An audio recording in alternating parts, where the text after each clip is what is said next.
And hello, meron pala akong gustong i-share sa inyo at ipa-final ko. Medyo natagal lang talaga nito sa pag-final ng mga sabon na pinakita ko lang noon na sunod-sunod talaga yung mga bagong labas ng mga pinakita ko sa inyo mga sabon. So, ngayon pa lang ang mga nagpa-final nito. And after 2 weeks lang, hindi 3 weeks dahil 2 sabon lang kasi itong nagamit ko. So, eto siya. Ayan, for men, pero pwede sa babae. Ang pambabae naman ay pwede rin sa for men. So, ito naman, isa sa mga nakita ko, nakalagay na siya, for men. Ito nga pala ay Cosme Beauty. Ayan. Meron tong niacinamide, pero wala pa ako review doon na for men na niacinamide. And alam nyo na yun. And ngayon, ginagamit ko yun ngayon. Dahil eto katatapos ko pa lang to after 2 weeks. So, after 2 weeks. Kung bakit after 2 weeks, depende sa paggamit mo sa sabon. Kung gaano mo siya katindi gamitin. So, ito nga pa lang ay Kojic Acid Soap. Intense Whitening, Skin Brightening Moisturizer, and Pores Minimizer, and Scar Remover, and age-defying. Ayan yung nakalagay. For men, 70 grams siya. So, ayan yung itsura niya. Simple. May mga nakikita ko nito, mga iba-ibang review. So, sa mga lalaki ha. And, bihira ako makakita nito sa babae na ginagamit to. So, isa sa mga pinakabago noon mga lumabas na nabigyan ko ng review na pinakita ko lang yung itsura niya. Pero ngayon, after 2 weeks, bibigyan ko siya ng final review. Kung mapapansin nyo, makikita nyo sa mga naging vlog ko, halos sunod-sunod na ngayon. Dahil sunod-sunod ko na rin siya pinagbibigyan ng final review. So, eto nga pala ay nabili ko to ng matagal na kasi to. Bali, may ka-partner to na sa shop na niacinamide na Cosme Beauty na rin. Basta, nakalimutan ko na. Basta check nyo na lang. Ilalagay ko lang sa description kung magkano ko siya nabili.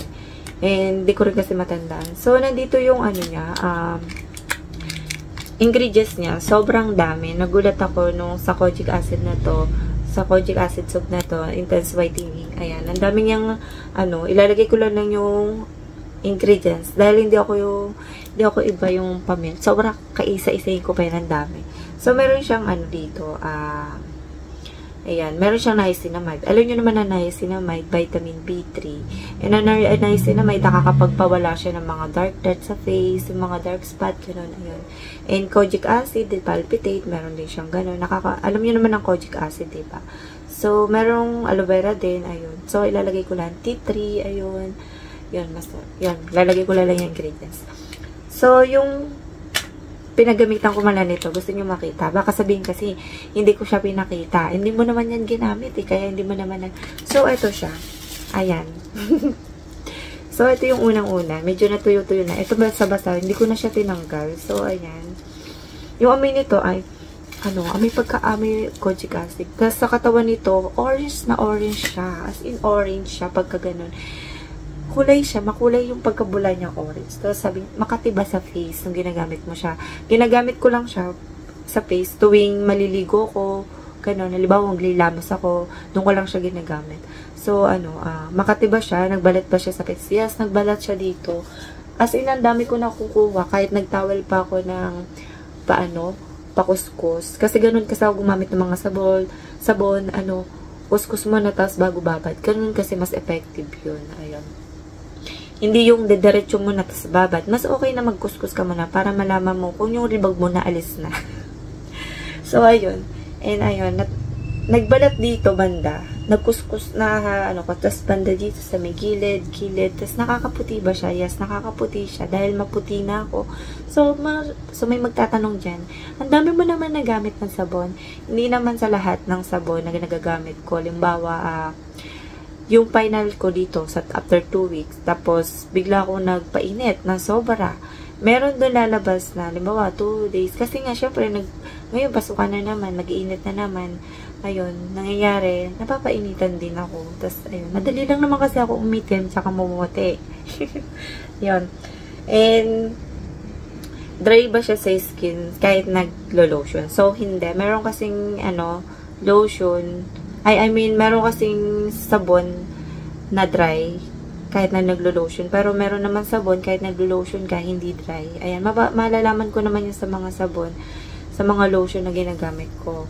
Lalo na sa mga sabon. Sobrang dami kong ginagamit ng sabon. Malalaman ko na dry to sa skin kahit na mag-lotion ako. Ay, hindi to dry sa skin kahit nag-lotion ako. So, ayun, nagiging kabisado ko na tong mga sabon-sabon na ginagamit ko. Iba-iba.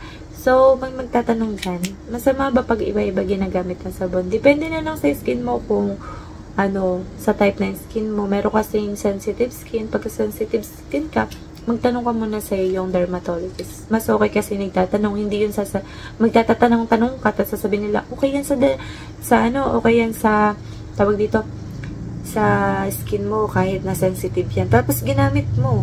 Ano nangyari? Sinisi mo yung product. Diba? Mas okay nagtatanong ka sa dermatologist kaysa may tanong-tanong ka kahit na sabihin nilang okay. Diba? Kasi hindi naman nila malalaman kung anong klaseng sensitive skin ka, diba? Pero kung makulit ka, kung ayaw mo magtanong, mag-test ka muna ng ibabad mo, tapos mga ilang oras, tapos kinabukasan, ibabad mo ulit kung mag-react ba. Hindi lang isang beses kung sobrang sensitive skin ka. So, ginamit ko ba siya sa mukha? Nagbalat ba siya? Mahapti ba siya? Nangati ba siya? Hindi siya makati. Tapos, ang paggamit ko sa face ay bula lang. Kaya, kunin mo lang yung bula. Kadaligo mo. Ganon. Tapos, mahapdi ba siya? Hindi siya nagmahapdi. Ayun. Sa katawan naman, mabaho ba siya sa katawan? Hindi siya mabaho sa katawan. Nagbalat ba siya? Naghapdi ba siya? Makati ba siya? So, hindi siya makati. Ginagamit ko. So, binabanggit ko to sa mga review ko na magtatawal muna ako kuskus, tapos babad 1 to 2 minutes or kaya 1 minute. Ayun, ganun pa siya. So, hindi naman siya sobrang ilang araw na nagbabalat. Hindi. Saglit lang siya nagbalat sa skin ko. Pagka mild lang. Para sa akin kasi mild lang mga ganito. Sa for men naman, lahat naman kasi pwedeng gamitin. Depende na naman kasi sa mga ingredients. Napansin ko sa mga ingredients kasi, halos yung iba magkakaparehas lang. Tapos yung iba, pag nakalagay kasi for men, for girls, for women, pwede naman sa for women, ang men, for men, pwede sa women. Para nilalagay lang nilang ganun. Halos parehas lang naman yung mga ingredients at amoy. So, yung iba naman, depende na lang sa scent kasi nilalagay nila pang amoy panlalaki, pang amoy pang babae. Ganun lang naman kasi, diba? So, kadalasan kasi nalalaman na kung pambabae ba yun sa sabon, syempre sa amoy, tas sa kulay, diba? Kadalasan kasi makikita mo yung mga lumalabas, puro pambabae na lang. Pero pwede naman sa lahat yung mga sabon, sa panlalaki, sa pambabae. So, ano nga ba yung ginamit ko ditong lotion? So, yung gamit ko ditong lotion, nakalimutan ko na, basta siya, sa Watson ko siya nabili. So, yun lang yung masasabi ko dito after 2 weeks na paggamit ko na hindi naman ako sobrang nangate or kaya sobrang pumuti ako, nag-light ako kasi maputi na naman talaga ako. So, ayan, hindi naman sa light kasi makita kung ayan. Hindi ako nangingitim sa mga ginagamit kong sabon ngayon. Kahit sunod-sunod. Nangitiman ako dahil siguro naaarawan ako. Sa face ko makikita mo. Sa face. Ayan. So, see you next final nito sa susunod kong ginagamit na niacinamide na soap. Ayan. See you next vlog. Bye.